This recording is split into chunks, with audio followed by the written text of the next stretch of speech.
Hey, how are you guys? It's my favorite day of the week. This is This Week in Pharmacy. My name is Todd Uri. I'm the founder of the Pharmacy Podcast Network. Wow. It has been a crazy week. I can't wait to share with everyone what's been going on in our amazing industry. Um, I'm exhausted, to tell you the truth. I can't wait for this weekend. If you're out there, if you're on Twitter right now watching, if you're on YouTube watching, let us know that you're watching. If you'd use hashtag TWIRx, it's TWIRx, TWIRx, TWIRx. Just give us a shout out. Let us know what you think of the new show and how your life's going. So let's start out with something that I'm really excited to share. And that is yesterday was National Pharmacist Month. So I want to give a shout out to all of you pharmacists out there. You are my heroes. Everything that you're doing throughout the nation, I know what you're going through in your retail jobs, in your specialty setting, your long term care setting. I care about you. If there's anything that our organization could ever do for you, please reach out to us. I would love to hear from you. But it was a celebration yesterday, and it was on top of our celebrating the Pharmacy 50.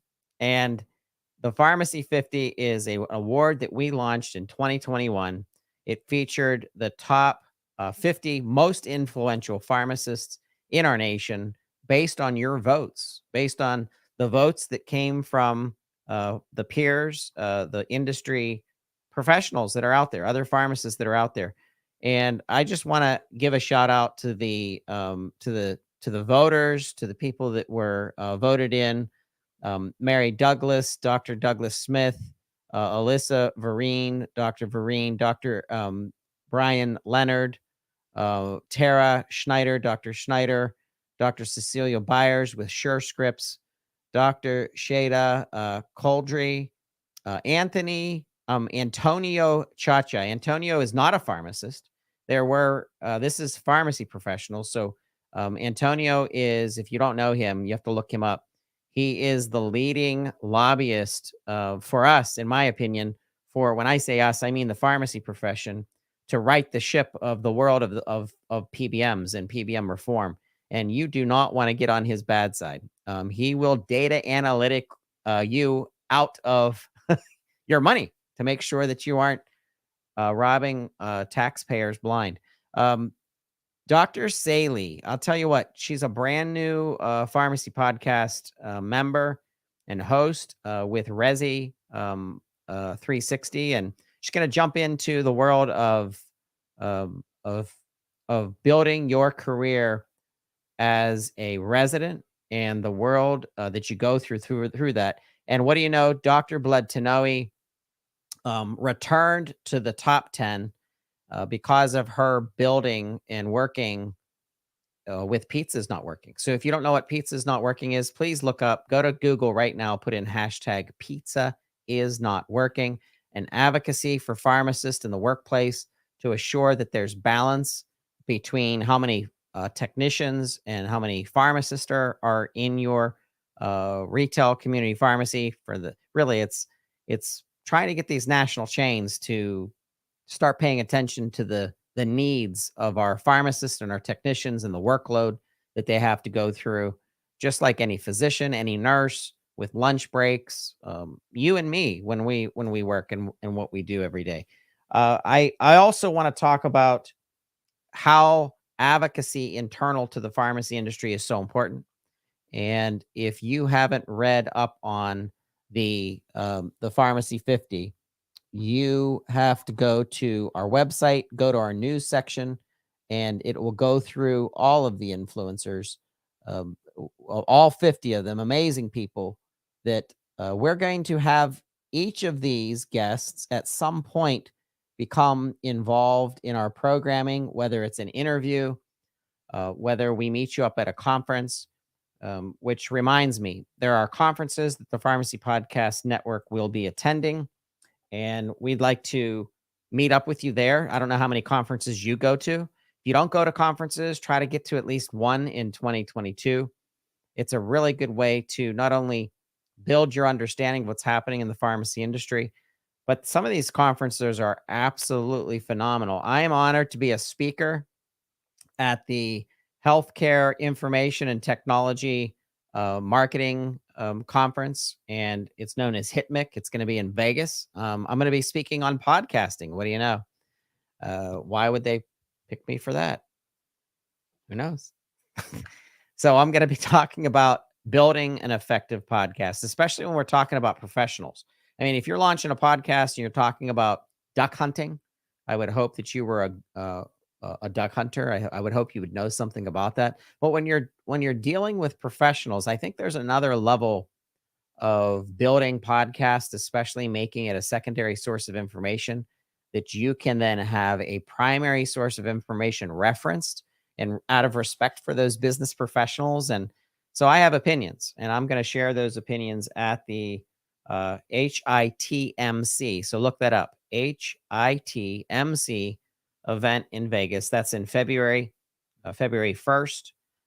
Also, Diversify RX, Dr. Lisa Fast, who was one of the Pharmacy 50. Congratulations to you, Lisa, and all of your hard work and being recognized as your peers as a leader in our industry. Lisa's team at Diversify RX picked up the pieces of what happened with pharmacy development services and kind of the crumbling of that organization. What's amazing people that worked at PDS. Shout out to Dan Benamos, who started PDS. What a great guy. And just a champion of independent pharmacy. But that organization went bankrupt. It's no longer. And there were a lot of people that had their flights and their hotels scheduled for that event.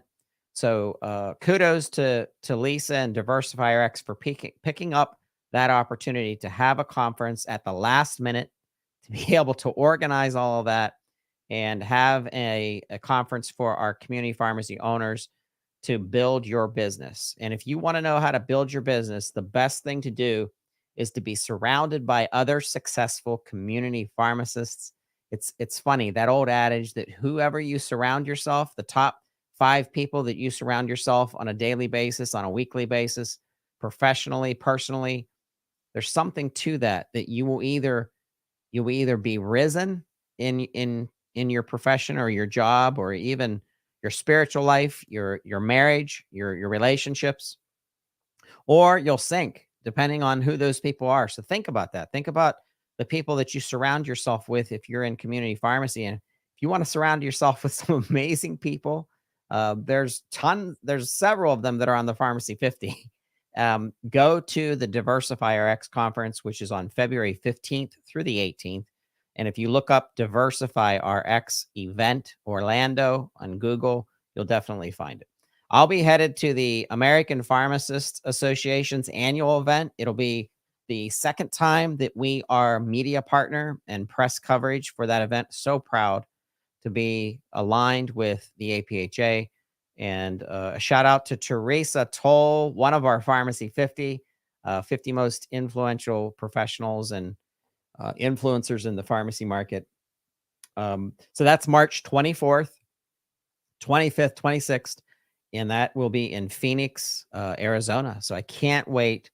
March, I will be ready for some Phoenix weather. Can't wait to see everybody at the APHA.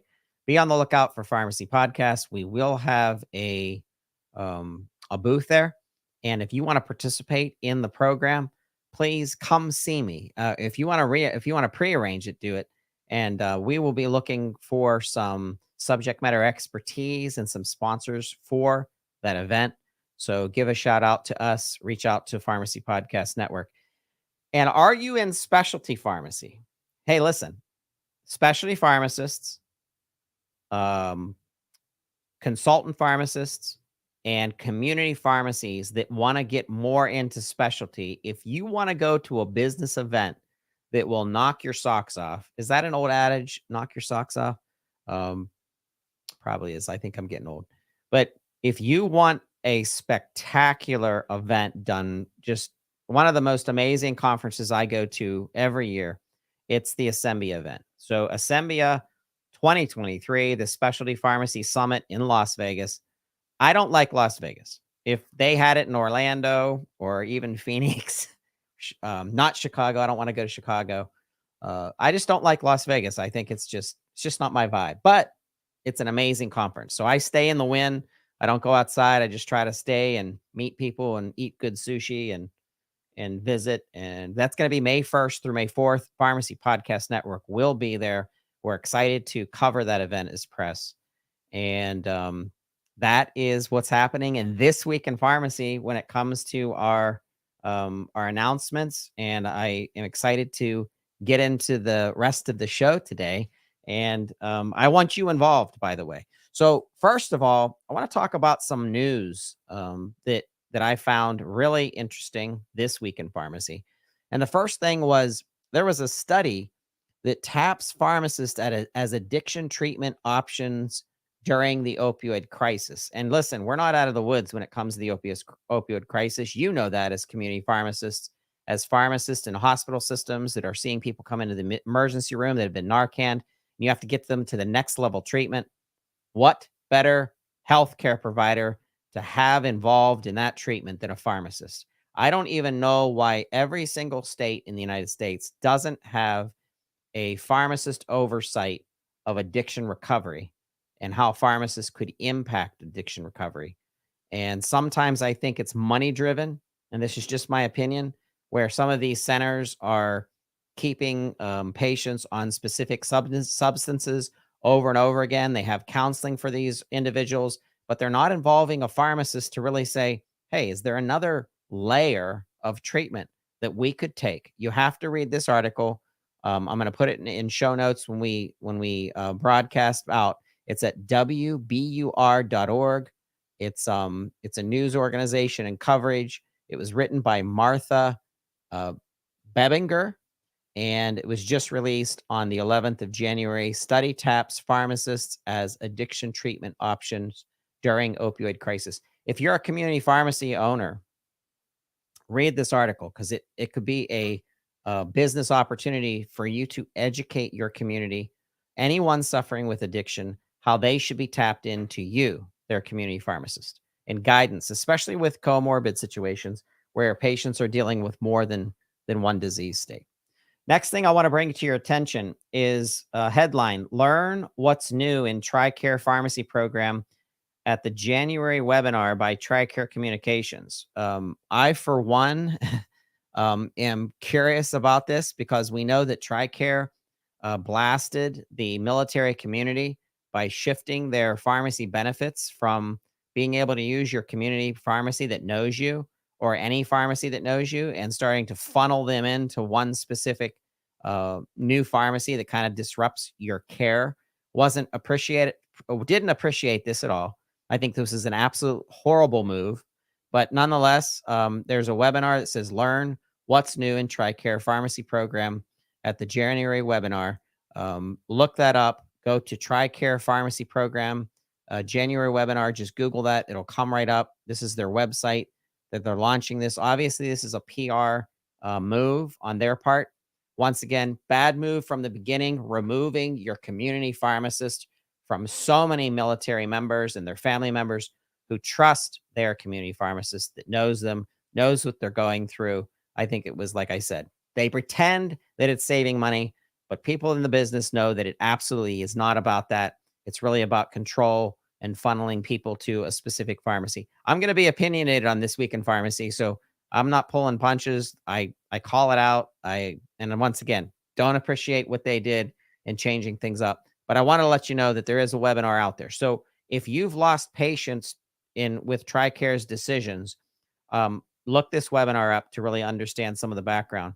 And obviously reach out to your state representative. Let your state representatives know that this is disruptive to people's health care, which it is, and it wasn't a good move. Lastly, before we get to our guests, we want to talk about California lawsuit accuses drug makers of pharmacy benefit managers of insulin overcharging. No surprise. We know that PBMs have done this for years, where they overcharge and then you never find it until the PBM becomes audited. And horrible that you're messing with people's healthcare, especially something as critical as insulin. But I wanted to bring this up to you. I wanted to get your feedback anything that you have an opinion on, please hashtag TWIRx, TWIRx, and make your comment and let me know what you think. But I found this article extremely disturbing, and I just wanted to get it out there. We're gonna have guests more on different things and talk about different issues in pharmacy plaguing sometimes our profession. But nonetheless, I do want to talk to you about the different guests that we're going to be bringing on. And, I have been podcasting for 13 years. So I have done thousands of interviews, and I've had people on that have been just absolutely dynamic that we have to bring on a second time to kind of get the most out of the knowledge of what they represent in pharmacy and the profession of pharmacy. Sometimes we have to bring someone on a second time because I don't like super long podcasts. I think that podcast and programming for me, an avid podcast listener, I think my maximum is about an hour, which is eventually what this show will probably blossom into when we start getting new segments to bring to you. But this segments and this show is really dedicated to the profession. So if you have ideas of segments that we're going to be bringing to you, pediatrics, for example, pain management. We got to have Mark Garofoli come on, and he's known as the pain guy. He's actually patented that, the pain guy, or trademarked it, and really dig into specific issues or specific subjects or business criteria that is impacting you as a provider, impacting you as a business owner, impacting you as a healthcare professional. You don't have to necessarily be a PharmD or a pharmacist to be on this show. Absolutely not. I'm not a pharmacist, so I'm just your greatest fan, and we expect the show to be collective and unifying. But we also want to make good arguments about things that we believe in. And I'm excited that we're going to have multiple different guests come on. There is a guest that is one of those punch in the face type of guests that we do have. And I want to introduce, if you don't already know her, Dr. Lindsay Elmore. Dr. Lindsay Elmore has an amazing show called The Lindsay Elmore Show. If you haven't subscribed to the show, you will be excited, especially if you're a pharmacist that is gravitating towards the world of functional medicine, holistic medicine, natural medicine, and mixing that, balancing that with drugs and medications. And the fact that always staying on drugs or cascade prescribing, going from 2 medications to 20 medications, and never feeling any better, but just always adding something more. That's not what pharmacy is about. So Lindsay has some amazing viewpoints, and I want to welcome Lindsay to the show. So with that, I want to introduce the one and only Dr. Lindsay Elmore. Hey, and now I'd like to bring on Lindsay Elmore.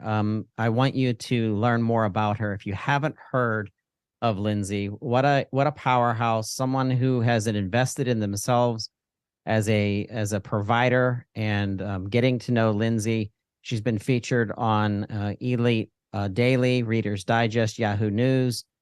Lindsay, it is an absolute pleasure to welcome you to This Week in Pharmacy, one of our special guests today. So welcome. Thank you so much for having me. I'm grateful to be here.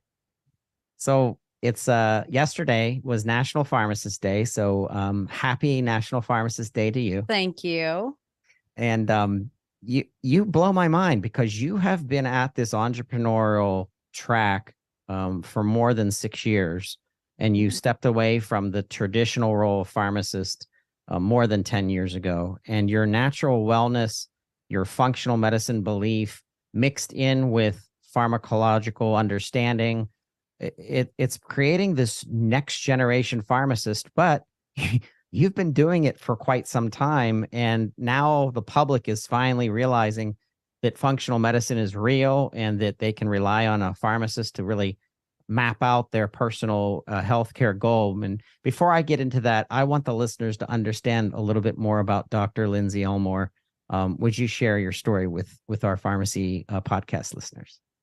Sure. So when I was a child, my mom was a single mom and she was a nurse, and she would always take me to work with her. And I had a proclivity toward science, and I always loved to work. And so I learned how to file charts and, book surgeries and just all these random things that the average, 12 or 16-year-old did not do. Started doing my first research projects when I was in high school. Got a degree in chemistry from the University of Alabama, Birmingham, and then ended up getting my doctorate in pharmacy from the University of California, San Francisco. And then I did 2 years of postdoc. My first one was in general medicine, which was primarily an inpatient project. And then I did my second year residency in ambulatory care, which was where I first got introduced to this concept of really, really, really chronic ongoing disease. I mean, you hear in school about diabetes, and when you see it, when somebody comes to the hospital for, a diabetic ketoacidosis, or they've got some sort of ulcerated infection, whatever it is. But when you really see ambulatory care, people walking and talking every single day with diabetes, hypertension, hyperlipidemia, obesity, asthma, COPD, autoimmune conditions, irritable bowel syndrome, chronic pain, just the list goes on and on and on. And people live this way every single day. And I finally came to a point where I recognized that the medication therapy was not going to cut it. It was not going to cut it unless the patient truly had a desire to change their diet and change their lifestyle. It was never going to work. And so I just decided I really wanted to teach people more about how their lifestyle could help them to stay healthier, longer, live more active years, and not be susceptible to an endless litany of medications. It's not to say that people don't need a beta blocker to help with their blood pressure.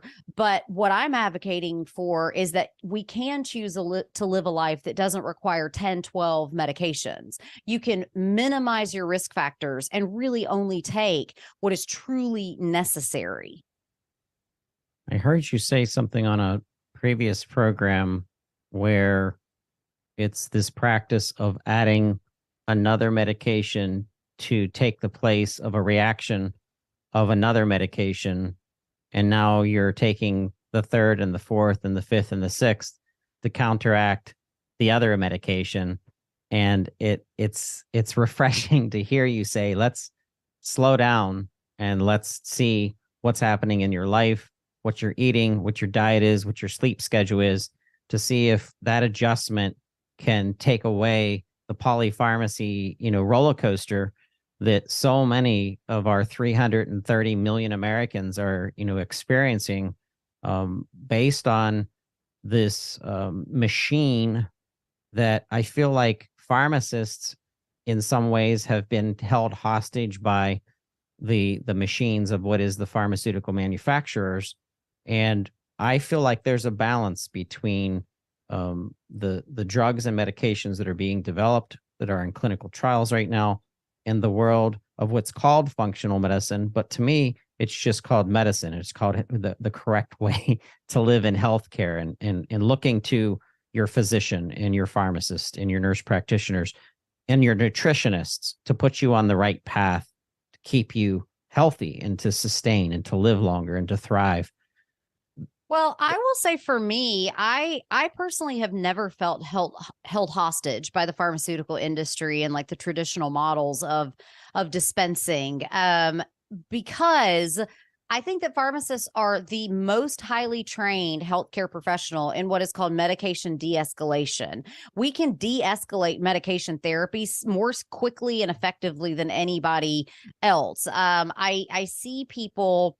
Unfortunately, I don't know that physicians receive as intensive a training on how to address the subtleties of medications, as well as the subtleties between the interactions between medications, and how we can create greater what we want in medications is like this consistency. We don't want peaks and troughs, right? And because the peaks and troughs are where addiction comes into play. It's where your medication dosage goes up too fast and then you have side effects, and then it goes down too fast and you have not the effects that you want.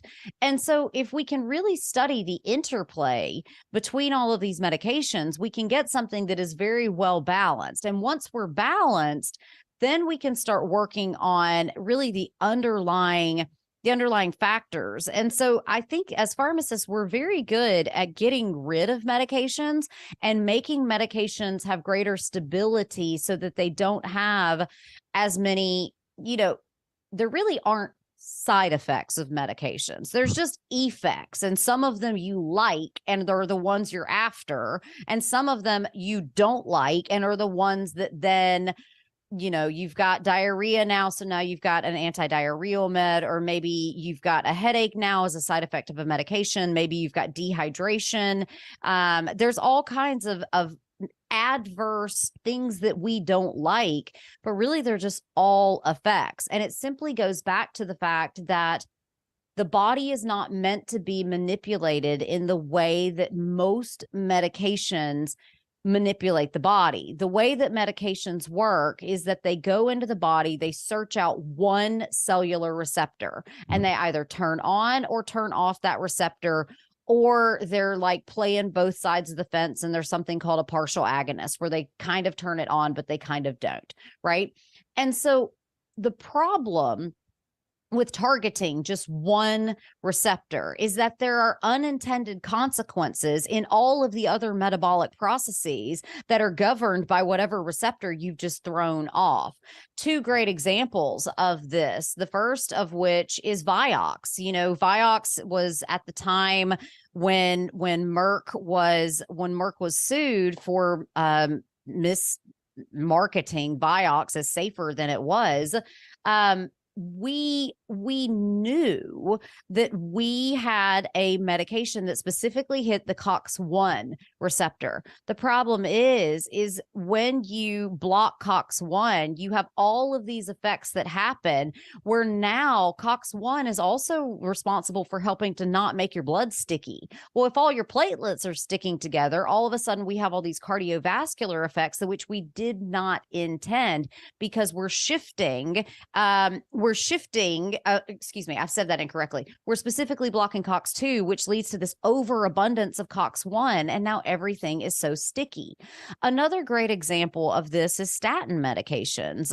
Arguably, one of the most overhyped medications in history, where Pfizer was criminally fined for mismarketing Lipitor to bring it to market. And so we look at the mechanism of action of that drug. It inhibits an enzyme called HMG-CoA reductase.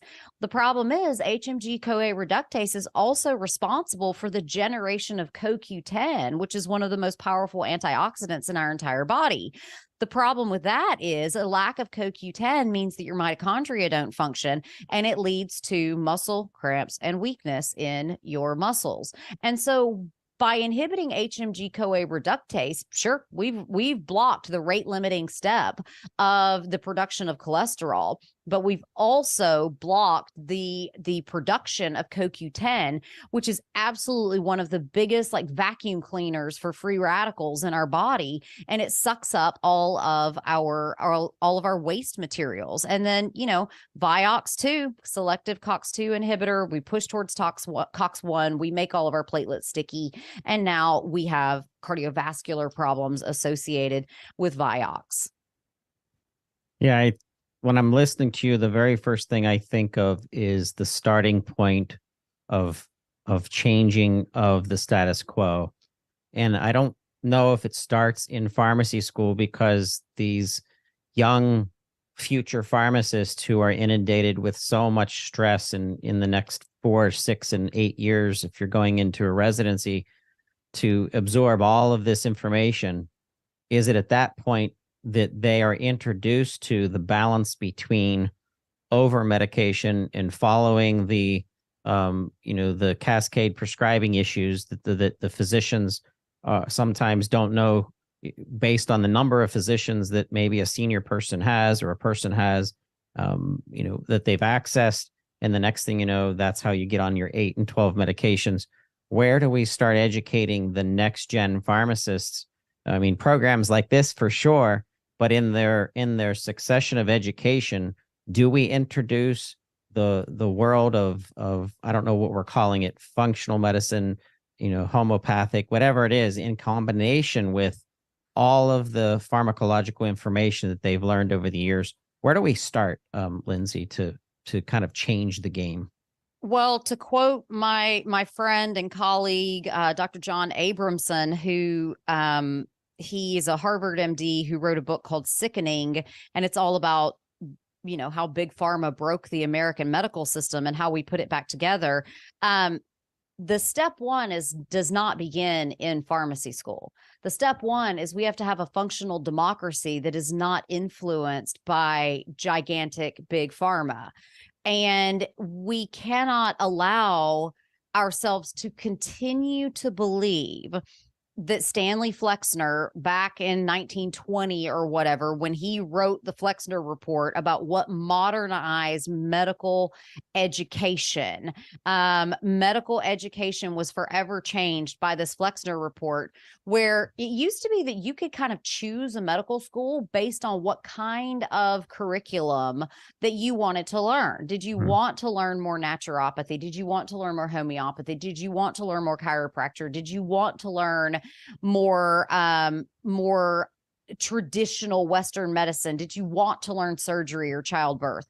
But when the Flexner Report came out, it said this is what medical education is, and this is where we get the first driving force behind, in functional medicine, what we call the name it, blame it, tame it, where we started systematically naming diseases and we started naming symptoms, right? We started naming symptoms. And then we blamed it on this new disease state, this disease state, this disease state. Then what we did is we tame it with either drugs and surgery. And that has been our operating instructions for more than 100 years. And I think we're getting to the point now where it's just like, okay, we've lost track of where we began. You look back at the history of the pharmaceutical industry, George Merck, the founder of Merck, he wanted to be a nonprofit organization. He did not think that any medication that could help humanity was worth making a profit off of. Jonas Salk, when he created the first polio vaccine, when they went to him and were like, okay, so about your patent, and he was like, his exact words were, you can't patent the sun. Because what he had done was taking a naturally occurring bacteria and trained that bacteria to fight the polio vaccine. And he's like, this was just here on Earth. All I did was train it to fight the polio vaccine, to fight the polio virus. And so we look back on it, and then we lost our way, and we lost our way in very specific and strategic ways. And, John Abramson's book is great. If you really want to deep dive, Gerald Posner's book into the history of the pharmaceutical industry, it's called Pharma, Lies, Greed, and the Poisoning of America. And it was one of those things. You know how I understand that this is not true, but you know how they say if you put a frog in lukewarm water and just continue to heat it up, it'll just boil itself to death. That's kind of how it's gone. It's just been one little thing at the time, one little thing at the time. And it's also trying to control a very basic natural evolutionary force within humans. If you read the work of Dr. David Slingerland, he wrote a history of civilization and how alcohol actually helped us become more civilized. And he maintains that, we need food, we need shelter, and we need the ability to reproduce. The fourth most common motivator of human behavior is the desire to get high. We see it across not just humans, we see it across all primates, we see it across ungulates, we see it even in some birds, that there is a desire to seek out medicinal plants. And sometimes the medicine that's in the plant is is alcohol from where your fruit has rotted, or it's an ergot derivative that's going to send you on a psychedelic hallucination, or a peyote, or a psilocybin mushroom. So you also have to understand the intention from the beginning of the pharmaceutical industry was actually pretty good, because you go back to 1900, I don't know if parents today just want heroin and cocaine and alcohol in their children's cough medicine, because that's where we were until we started putting some parameters around drug development. But then it just became a numbers game. And the numbers game began with the discovery of penicillin. When penicillin changed the world, penicillin changed the world forever. And it did take a massive government upscale and massive government funding of big pharma for the first time, because without penicillin, our armed forces were dying. Right. And so the original intent of, like, let's take taxpayer money, put it towards the development of penicillin so that our boys in uniform don't die. All right. I'm with you. But then when the war is over, the government, instead of being like, that was awesome, big pharma, you guys are tiny pharma at that time, because there were dozens and dozens of pharmaceutical industries. We didn't have pharmacy conglomerates like we do today. Instead of saying, we appreciate that, now we're just going to use our resources that we bought for you for another governmental operation. No, they just gave all the drug manufacturing plants to the drug companies and just never asked for anything in return. And we're talking back in like the 30s and 40s. And, you know, you fast forward, you start a dynasty that destroyed a lot of America, and has an intimate relationship, 60-year, 70-year history of integration with the pharmaceutical industry. And that is Arthur and Mortimer Sackler come onto the scene, and they start to see pharmacy as marketing and pharmacy as sales. Whereas before this point, pharmacy was really seen as a small town thing that you kind of concocted on your own, or it was your own kind of compounding of your own herbs. And maybe there's a traveling salesman that came through. Maybe there was one local pharmacist in your 50-mile radius, like you think about the crazy guy that invented Coca-Cola, just compounding stuff in your neighborhood. But pharmacy began to become a machine after World War I, really after World War II, and then after the 60s. And then with birth control after that, it was just like everything was off to the races. And we simply do not still have enough regulatory oversight about and it's not just big pharma. We don't have enough regulatory oversight about what we put into our skincare products, what we're allowed to dump into our waterways. The list goes on and on and on. And I do think that there is a solution, but we have to get financial interests out of government. And we also have to stop the revolving door between governmental agencies such as the FDA, the CDC, the EPA, between big pharma, big agri, big food, big Cosmo, all of it.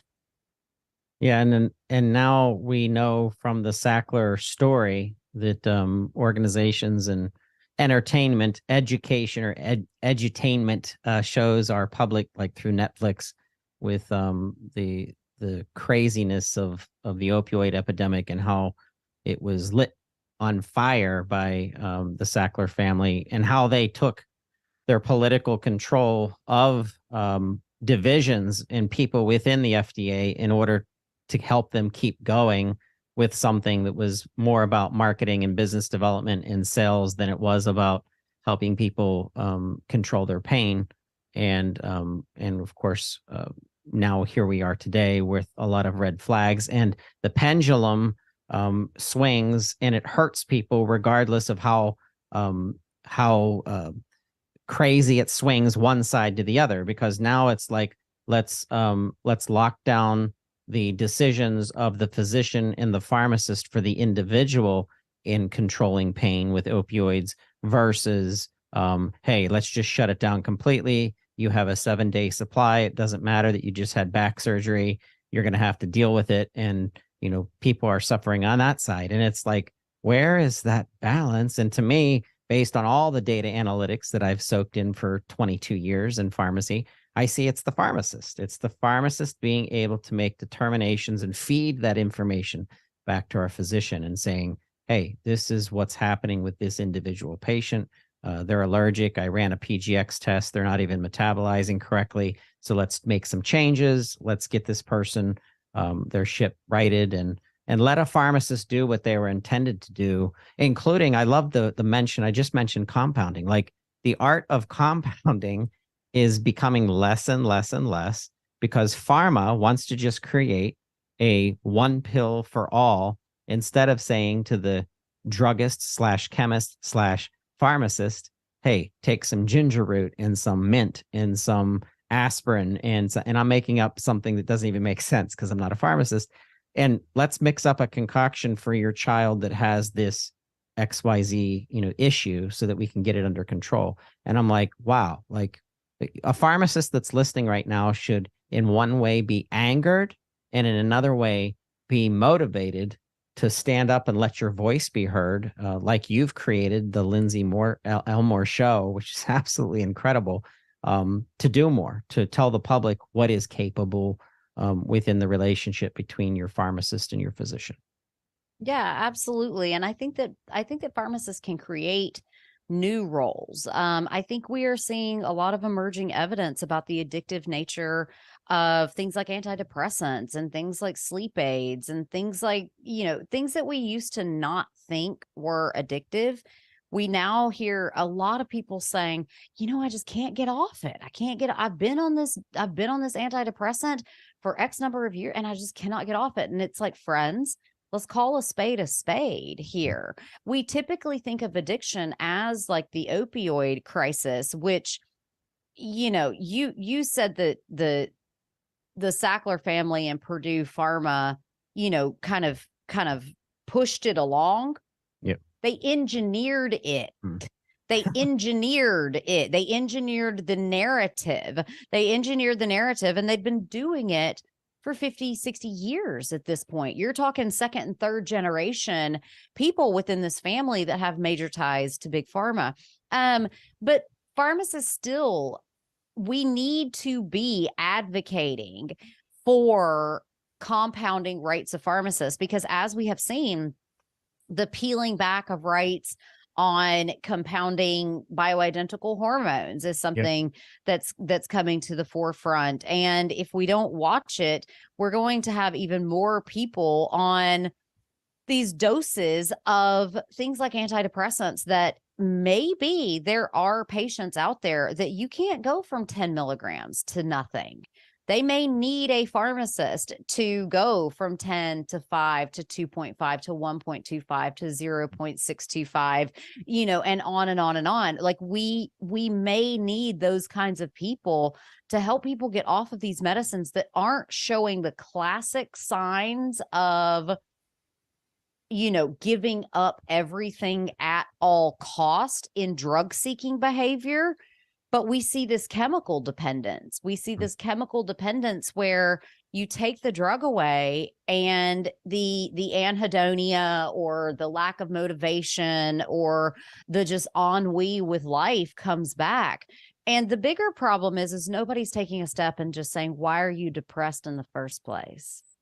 And that's the fundamental difference between functional medicine and Western medicine. Yeah, it's Robert Kress is a functional pharmacist champion, and he's like, "When's the last time you went out and walked in the woods and took some time, took an hour and called it medicine, called it therapy, where you're breathing in fresh air and you're like, when's the last time that's happened when you've tried to curb your depression?" And there's something to that. We are biological creatures, and I think we've ignored it because of the harnessing of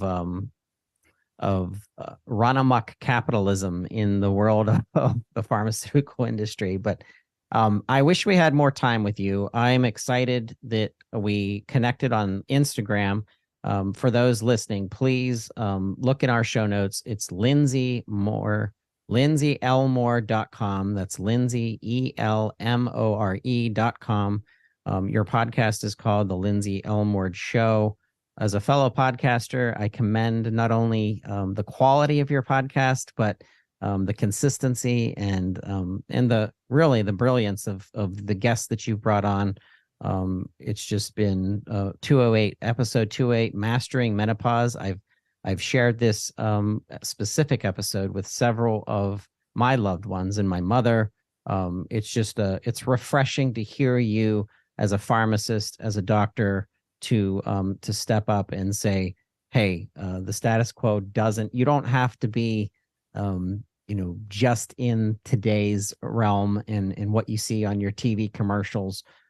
There's a different way, and like I said, I'm excited that we met up. All right.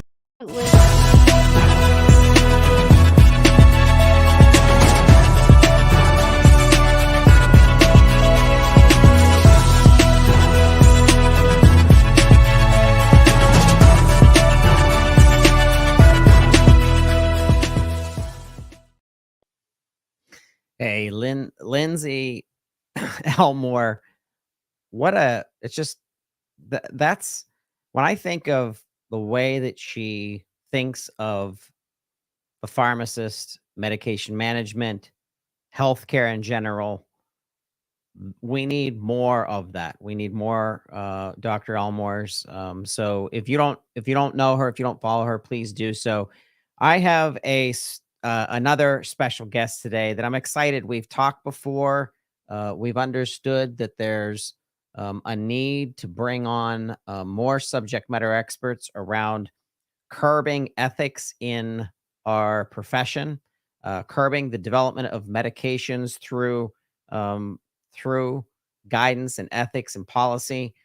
And I've never even thought of a position or a person um, that would be governing this. But I want to bring on special guest Dixie Leikach on to This Week in Pharmacy. She is someone that I look up to and I'm learning from. And with that, I want to welcome Dixie to the show today. Hi, Todd. How are you? Doing great, Dixie. Thanks for joining us in This Week in Great. Pharmacy. Thank you for having me. I appreciate it. You're very welcome. So talk to us about Peer. Give our listeners an understanding of what Peer is about and what you do at Peer and how you're growing this organization. Sure. I appreciate the opportunity to spread the message about what I'm trying to do to expand, like you said, I didn't even think about it, just the thought of pharmacy ethics and how it plays a role in a pharmacist and a pharmacy team's daily life. So PEER stands for Pharmacy Ethics, Education, and Resources. And I started in 2015. Ironically, you just had Lindsay on as a guest, and a lot of what she was talking about with just what we've seen over it's not been the last 10, 20 years. It's been the past century of you think about the snake oil salesmen and the chemical companies that were developing drugs that were using formaldehyde as preservatives and sweeteners, and then you progress into the opioid pandemic. And so in 2015, I was really I was kind of reinventing myself. My husband and I are both former, now retired independent pharmacy community owners. And I was trying to think, I knew that was coming along at some point. So it's like, well, what am I going to do with my life? And I started talking to friends, and I do enjoy public speaking and doing continuing education. And I thought, well, if I'm going to do this, what's going to set me apart? And I started thinking about, we'd just come off the New England Compounding Center fiasco, and I was just newly on the board of the American College of Apothecaries. So a lot of our membership are compounders. So there was a lot of conversation about the upcoming regulations and what this did. And I just remember thinking, like, how did this even happen? Like, what even entered their minds that this was a good idea, or that nobody spoke up about what was going on in this particular environment? And what does that look like in pharmacy? And what are the day to day ethical decisions that we make? We might even not be thinking of them as ethical dilemmas, and they really are. And it really started to change the way I actually, when I was on the counter and practicing, or I start thinking about, like, kind of what Lindsay was saying, start thinking about what what's the root cause of this? What is the reason why we're, do we really need to have a patient on all these medications? Do we really need to have a patient on all these pain medications? What can we as a pharmacist do to improve that? And just start looking at the principles of ethics that guide pharmacy. We all have this code of ethics that we're bound by. And I found most, not most, but a lot of pharmacists don't even know what I'm talking about. So I'm just trying with Peer to raise the awareness that we are making ethical decisions every day. They do affect our patients. They affect our colleagues and the profession in general. So a lot of what I'm doing with Peer is just continuing education, trying to use social media to raise awareness about what those principles are and the decision-making process that we go through all the time in pharmacy. Have the opportunity to be on platforms such as yours. So I really do appreciate this opportunity to be on Pharmacy Podcast and be able to share some of this information. We could do an entire show, and I think we should, on ethics and bring in multiple people who I are would love that. subject matter experts on different things. Um, Ethics in opioid usage disorder and treatment of people suffering with that condition, um, pain management, birth control, um, you know, uh, pediatrics, and how we treat children, and parental rights. And, I mean, there's so many subjects that you could dig down into ethics. And our governments have ethic committees that they'll grab topics that are affecting public health, transportation, taxes, and they have ethic committees that come together to try to come to a decision. And in today's super bipolar, I say bipolar because it's kind of a tongue in cheek, but polarization of, Democrat, Republican, conservative, liberal. I mean, it's frustrating when I get on Twitter, or I see, or listen to the news, and I see such drastic differences. And I hate sounding like the old fogey, but I remember when I was younger, it wasn't that drastic of a difference. I mean, not as drastic as it is today. And I feel like, media, and I feel like that they just want ratings. They want to sell their commercials. So they love controversy.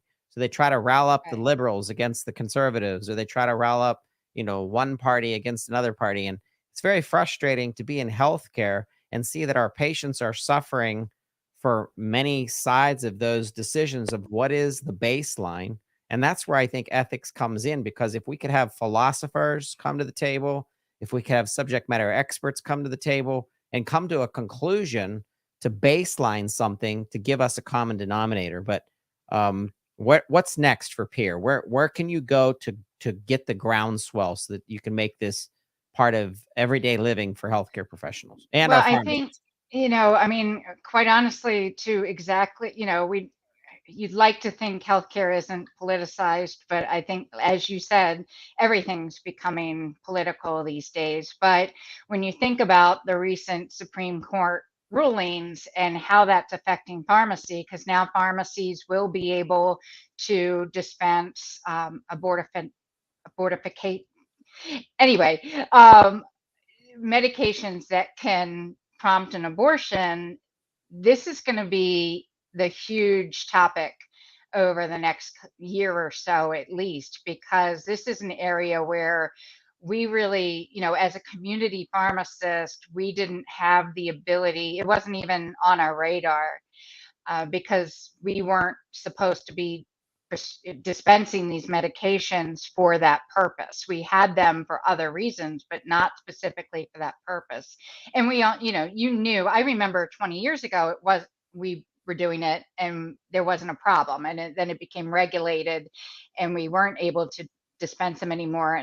And now we will be able to with the proper training, but it's going to create a whole nother conversation, and it's already started. Well, what if that's against your personal ethical principles? And as a healthcare provider and a provider of healthcare, how are you going to handle that situation? And it's something, there's going to be real parameters for pharmacists as to what they're going to need to do for their employer, how they're going to need to address this, how they're going to need to address it with the patient. Because one of the things as a pharmacist you need to realize and understand is it our number one priority and ethical, our number one ethical principle is our loyalty to our patient. We're really that last line of defense between, dispensing that medication and the patient actually ingesting a medication. So, and we can, we really may not realize our influence on that patient as to whether they're going to take that medication and whether they should or not. It can go either way.